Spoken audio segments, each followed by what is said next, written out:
senior judicial analyst, Judge Andrew Napolitano. Morning, Mark. Judge, I mean, the Democrats, they ran for this, they wanted this, and then there's a reason why they redacted the name of the victim, because the victim says the president did nothing wrong. Well, you know, there really is no legal issue here. This is obviously an attempt to smear the president by cherry picking. Look, we were told there's 250,000 pages of documents. They cherry picked 3 to try and make the president look bad. The president's argument has been, I didn't know anything about this. You want me really to answer the email of a dead man? It's not fair to me because he obviously can't be cross-examined. But the interesting thing is the members of Congress know that they are protected by the speech or debate clause of the Constitution, which allows them to release and say anything, even information they know is untrue or profoundly misleading, in an official capacity on the floor of the House of Representatives at a House committee meeting. They're totally protected. They can't be sued. They can't be disciplined in the House. They can't be prosecuted. But the Democrats ran to their usual suspects, the New York Times, CNN, MSNBC, to get this thing into breathless breaking news coverage, and they ran with it. Yes. And shouldn't they know better? He has sued them before. He's gotten millions of dollars from them before, and it seems like they just threw another lawsuit out there on the table for him. I don't think there's a lawsuit here if the New York Times accurately reports what the Democrats claim to have revealed. If the New York Times puts spin on it, then the president might have a cause of action. And of course, it far be from me to give the president political advice, but I would come out swinging, which he does very well. And I would also think that this right here underscores why the DOJ, why the FBI don't want these files released in the first place. Because people are being slandered just for having their name mentioned in an email. Correct. Now, I don't know what's going to happen with the vote in the House of Representatives, except it looks like it will pass. And then it will go to the Senate. It doesn't have to go to the Senate. The House has subpoena power on its own. And Congressman Massey and Congressman Kahana, the Republican and the Democrat leading this charge, both know that.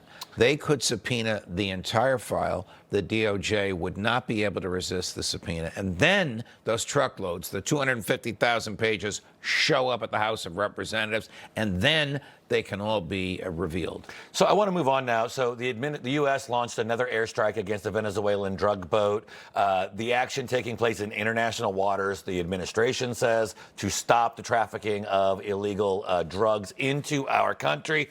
My question from you, the president designated the cartels foreign terrorist organizations. Does that make any difference in how he's handling this rather than taking out al-Qaeda or an ISIS attack? It does not. It does not, because they're not engaged in violence against American military at the time. It removes his ability legally to kill them. He's killing them anyway, but he has no legal authority to do so. But think about this. On the same day that the Justice Department said, we have a memorandum here which tells our troops they can't and won't be prosecuted. Oh, can we see the memorandum? No, it's secret.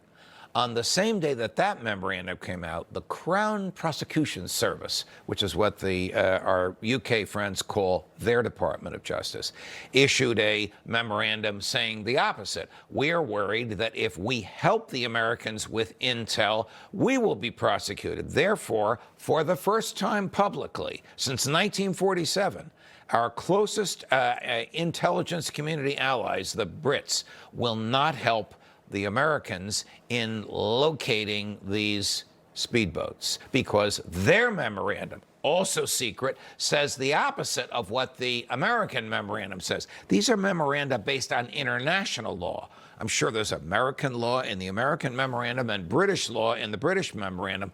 We are dying to see both memoranda. But prosecuted by who? And who cares? Well, prosecuted by the International Criminal Court. Which we don't recognize. Correct, but God forbid an American could be in a country where the court is recognized. The American could be kidnapped and brought to the court. Ask President Duterte of the Philippines, who's about to spend the rest of his life in jail in Northern Europe because of what he thought he was doing within his power as the president of Philippines to kill drug dealers.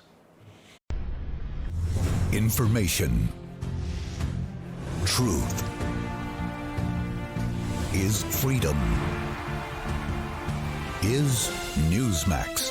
It's real news for real people.